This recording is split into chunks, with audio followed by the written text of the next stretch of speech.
Hey everybody, it's Jason from the Texas Gun Vault, and it is Sunday, and that means it is time for the Texas Gun Vault poll question of the week.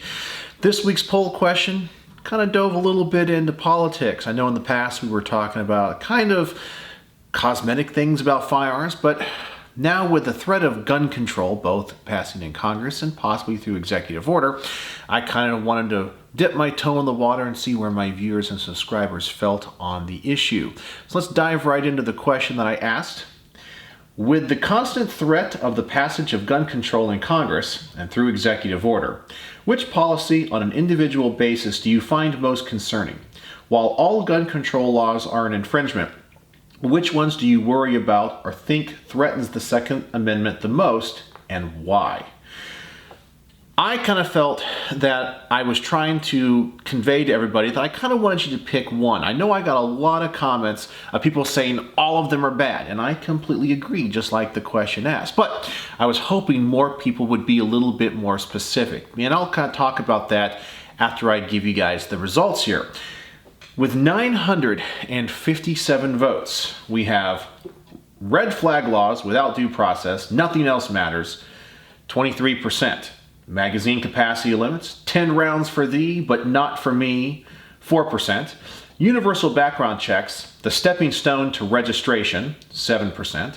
Assault weapons ban, banning something on cosmetics is stupid, 37%. Firearms licensing is not a right if you need permission, 29%. So the results of the poll did actually surprise me. I kind of felt like assault weapons bans would be the biggest draw. And that's actually, if I was going to vote in this poll, that is where I would vote, because that's the one that concerns me the most, because it is such an ambiguous term. What is an assault weapon? And of course, once you can arbitrarily define things based off of simply cosmetics and not function, the door is wide open. I always warn all of those people that I know that are in the firearms community that don't care about things like AR-15s or AK-47s or MP5s, because they have their hunting shotgun and their bolt-action rifle. It's all that they need for hunting. And I tell them, what are you going to do when after everything else is banned and some type of crime happens with a bolt-action rifle and they say, well, it's time to go after those evil sniper rifles. They're going to go, that's not a sniper rifle.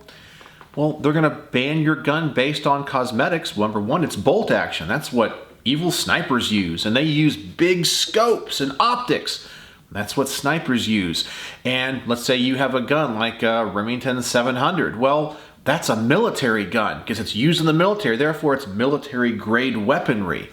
And then all of a sudden, your little bolt action rifle is an evil assault weapon because they can just arbitrarily change it at any time in the future. So personally, that's where I would have voted. The thing I was most surprised about, because it's the thing that gets so much traction in the media, and I see so many people in the firearms industry talk about, and in the firearms culture and YouTube community, was universal background checks. Everyone is so worried about those, but that only got 7%. Now, as I said, I didn't have an all of the above option, and that was on purpose, because I wanted people to tell me if you had to deal with one of these issues, which one would be the most concerning. I've always looked at universal background checks as the low-hanging fruit of gun control. It's the stuff that, of course, if you're not in the firearms community, is, I think, easily accepted. And if you are in the firearms community, a lot of people go, well, it doesn't really bother me because I do most of my transactions through FFLs, or I buy a gun at a gun store or gun show where I have to do a background check anyway, and it has not infringed upon my ability to buy the firearms that I want. So I've always kind of felt that was the low-hanging fruit and one of those things that inevitably is going to get passed. But with all the hubbub about it and all the concern about it and all the emails that I get from all the different gun rights organizations and all the bills across the nation that deal with universal background checks very specifically, I kind of thought that one was going to be a little bit higher on the list. So that did surprise me. And the red flag laws and firearms licensing both got about the same, 23 and 29% respectively. If I had to rank these, and by no way am I saying that any of these are not an infringement. As I mentioned, every one of these is an infringement. But for me personally, assault weapons bans are the ones that concern me the most. I think those would infringe upon the rights of the Second Amendment going far into the future. Then after that would be the magazine capacity, which actually got the least. Then red flag laws. Then firearms licensing, and the last one for me would be universal background checks. As I said, maybe it's just because I've gone through the process. I have so many friends that are FFLs. I've bought so many firearms on 4473s, and I have, 33 or 32 NFA tax stamps. I just go through the process. I think it's a hassle. I think it's stupid, but I don't mind it. And in fact, when I've done private sales, I've always used a bill of sale if I don't meet somebody at an FFL anyway. So even kind of voluntarily, I've gone through the background check process for individual and private sales just because I wanted that peace of mind. Because obviously, I do not want to sell a firearm to somebody that should not have it. Now, as I said, I feel like it's incumbent upon me as a private seller and the other person as a buyer. It is my responsibility to make sure that that does not happen. I don't think it should be mandated by the government, but that is neither here or there. So that's kind of how I felt on the poll and where I kind of rank things. So it's a lot different than the actual end results were. So let's dive right into the comments and go to our top rated comment with 29 upvotes. It's the most of any comment in any poll so far. Rogue Leader 711 says there needs to be an all of the above option.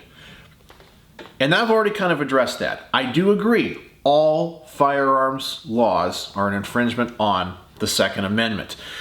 However, this is where I think that we have to be smart as Second Amendment advocates. And right now, I think I'm probably going to tick off a lot of people because some people are going to think with their heart and some people are going to think with their brains. If you truly understand politics and you truly understand the art of war, you understand that sometimes you have to give up ground to win the greater battle or the greater war. You have to play it smart. Just because you allow your enemy to take something today doesn't mean you're not going to get it back in the future or that you don't have a plan to win the greater battle and conquer everything. This is where the pro-gun side, I think, is looked in the media and portrayed in the media as being a little bit crazy. I am, as I said, a Second Amendment absolutist. I believe that we should get mail order machine guns sent to our door. But that's not going to happen overnight. It's not going to happen because one person gets elected. That's not the way that our political system works. You have to not only change the political system through who you vote for, but you also have to change the culture. That's probably the most important things. I believe it was Andrew Breitbart that says politics is downstream from culture, meaning that if you change the culture, the politics will change with it. And that's where us as Second Amendment advocates really need to do the biggest job. I think that all of us should be out there promoting the Second Amendment, doing something positively. Don't use things like open carry. While I support open carry 100%, I believe that you should be able to sling an AR-15 over your back and walk into a store. That probably right now is not the most tactically advantageous political move that you can make. It's going to be shocking to a lot of people, even though you're not there to commit a crime and you won't commit a crime. It puts a lot of people on, or it doesn't put them at ease. It makes them worry, and then they're less likely to support your cause. So as I said, I'm not saying to ban it, or I'm not saying not to do it. I'm just saying you have to think about the long-term strategic motions of politics. This is why I think in the long run, the anti-gunners have made so much ground, because they think in the long term, where I think pro-gunners think in the short term. The pro-gun people are like, oh my gosh, this bill has been introduced, we have to stop it. It's in the moment. It's a very short-term goal. Where other organizations are like, well, our ultimate goal is to ban all handguns. But we know that's not going to happen today. So what we're going to start off with is universal background checks. Therefore, we get them all registered. And then one day we change the definition of what a handgun is to, oh my gosh, we're going to use this mass tragedy and say, see the kind of type of handgun he used? Well, that's a military gun because it looks like a full auto version of something else. And you slowly change it. It doesn't happen in 10 years. It doesn't happen in 25 years. But it might happen in a generation or two. They think long term. They play the long game where pro-gun people play the short game. And that is our biggest shortcoming when it comes to our political advocacy.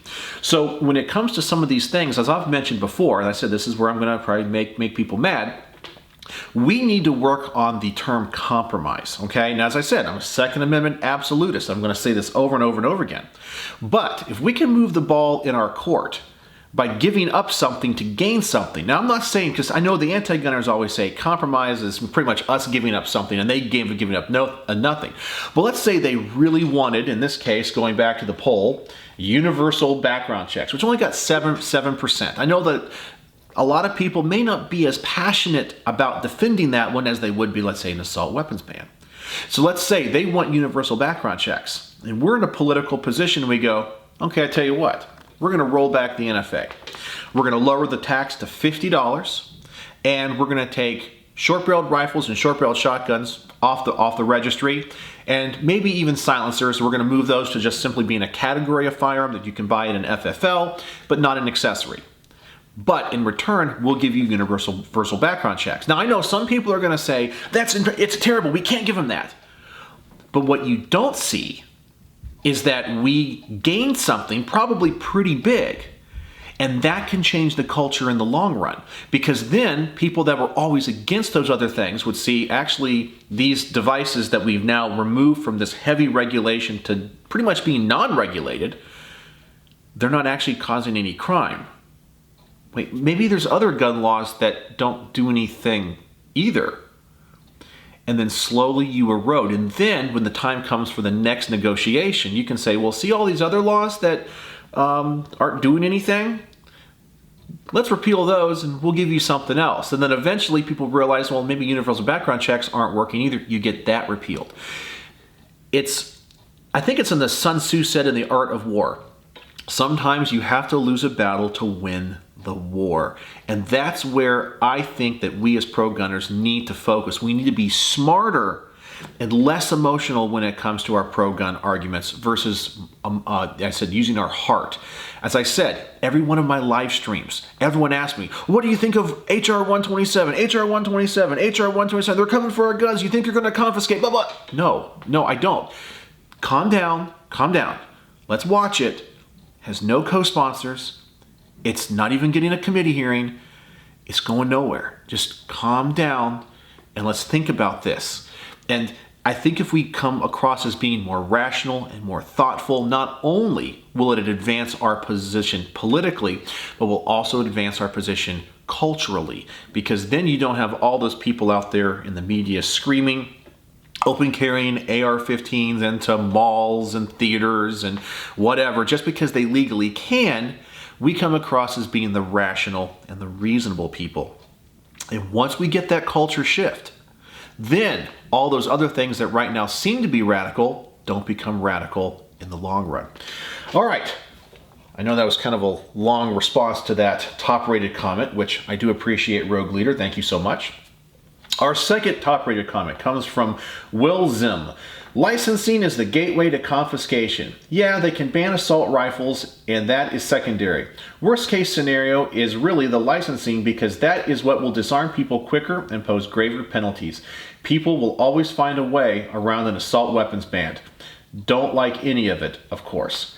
As I said, of course, I don't like any of it either. Though his position is the licensing, that the government has to give you permission to exercise a right. And as I mentioned in the poll, if the government has to give you permission, it's not a right, it is a privilege. And then once people are in office, they can of course manipulate the laws and how to get that license, raise the fees, and put it out of, or put a barrier of entry beyond maybe someone that of low socioeconomic level, or if you live in a particular state, or you have a particular history, or you're even a particular race or sex. I can see it being discriminated against people for those reasons. Or maybe a political affiliation, or something that you posted online. Oh my gosh, 10 years ago you said that you supported this one candidate. Well, we can't trust you with a gun. that's the way it's going to work. And I think in many ways, long-term from the anti-gun side, that might be the most potent of all of these proposals that would actually hurt us. And so I think that Will is definitely on the right track with that one. All right, so our next comment comes from Richard S. McHardy, who says, in my humble opinion, all of the above concerns me because they are all the start of the government taking legally owned firearms from law-abiding citizens without due process. And once again, I completely agree. They're all bad. And I can just tell from just the basic responses of everybody in this poll, everyone says all of them are bad. But you got to remember, you got to play it smart. You have to be a chess master. You know, when you're a grandmaster in chess, sometimes you have to give up a pawn or a knight or a rook because you're going to put that other player in a jeopardizing position. They're going to get too arrogant. They're going to take more or make a move that they're not looking too far ahead anymore because they're in the moment to take that one piece, and then you got them in checkmate. That's the way I think that we have to do it. Now, I'm not saying I'm the person to do that, or I have the policies or the ideas that will get us there. I'm not that person. But I know there are people out there, and I think that we as a community could come together and rally around those people when we find them, and when the cream rises to the top, those people that are extremely smart. I mean, I know a few people who I think would be fantastic advocates of this, like someone like Kolian Nawar. From a cultural standpoint, he really takes the Second Amendment into places that it really hasn't been in the past 50 years.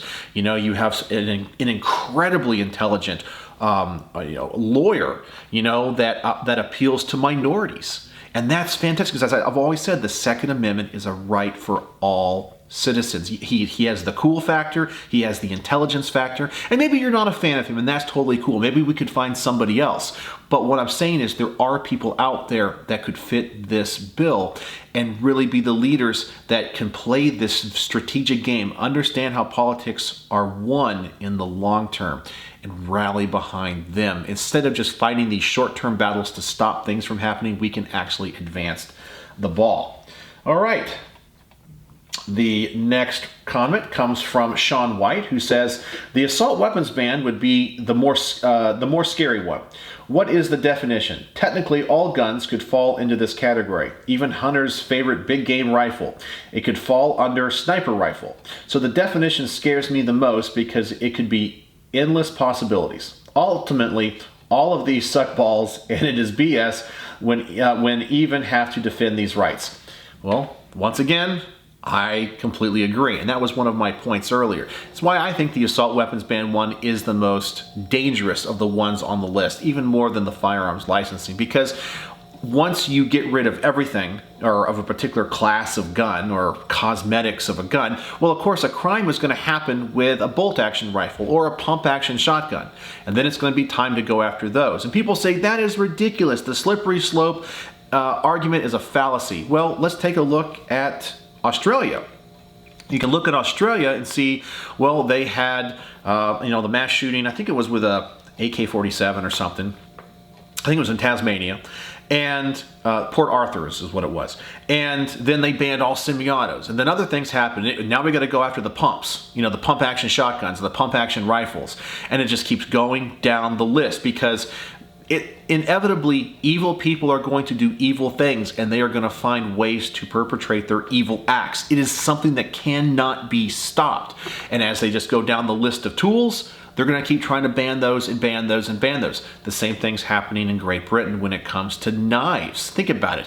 I mean, here in the United States, we have very, very liberal knife laws. I mean, people carry knives, folding knives. A lot of states even allow now gravity knives and automatic knives and so forth. But in England and in Great Britain, that's a no-go. They have those big containers where they ask people to dump their kitchen knives because there's so many stabbings, because they've moved down to those levels of weapons. And what are they going to do now after they ban all those? Well, they're going to ban forks. They're going to ban sticks and stones. We have to have all the trees in the country chopped down because people are breaking off branches and beating each other with it, because they don't go after the people. They don't go after the hearts and minds of the evil actors. They go after the tools, and that is fruitless, and we all know that.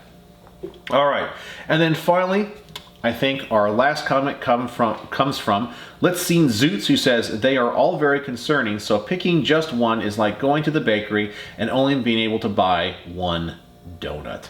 Well, once again, I completely agree. All of these are bad.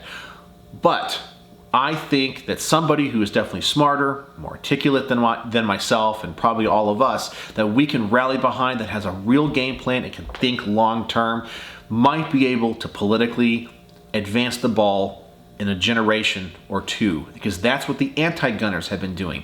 A lot of people don't know, but like many of the anti-gun organizations, I think it's the Brady people, they started off as handguns or Banning Handguns Incorporated or something of that nature. So they realized we ain't gonna get handguns banned. It's not gonna happen right now. But give us 35 years, we will. And that's where if we start today, slowly, to get rid of the stigma of things like machine guns or silencers, which I think the American Suppressor Association has been doing a fantastic job at that. Groups like that, they think long term. Look at the strategy of them, because they started about 10 or 13 years ago. And look at all the headroads that we've made into legalizing suppressors in places where they were not legal before. Look at a number of suppressors that are now out there and the popularity of suppressors, because they've changed the culture around them. So that's how we need to win this war. It's not going to be 1 in 2 years. It's not going to be 1 in 4 years. It's not going to be 1 in 8 years or 10 years. And I'm very sorry for all those people that want this immediate change, this immediate fix. I know, but that's an emotional thing. We have to think long term. I've always said that I am in this battle not for myself, but for the generations that come after me, for my children and my grandchildren and people who will not be born for 100 years. I am in this fight to preserve their rights and to preserve their liberty. They won't know who I am, or will they care who I am. But my legacy and hopefully my hard work will pay off in some very small way to promote what I think is the natural course of human development and process to get us to the future of liberty and freedom for all. So that's it. So there you go. So that was the Texas Gun Vault question of the week. So thank you all again for commenting, voting, and responding and thumbs upping all of the comments that you guys like. It really helps, and I love I'm getting so much reaction, especially with the top rated comments. To get 29 upvotes on one comment, that is incredible. So if you want to participate in next week's poll, please go to my community tab. I'll also link to it in the description below. I'll have a new poll question that comes out at the exact moment that this poll video is released. And I'll make another video and see where you guys lie on that topic. So there you go. So if you guys like this, let me know in the comments section below. Feel free to follow me on Instagram, Patreon, if you want to send me stuff. Please help support the channel. Like, subscribe. If you're not subscribed already, click that little bell notification button and help me grow the channel. So if you like this content and you kind of feel like, well, it's something entertaining in my monotonous day, then I'm glad that I can do that for you. So there you go. So let me know if you have any questions. And as always, thanks for watching.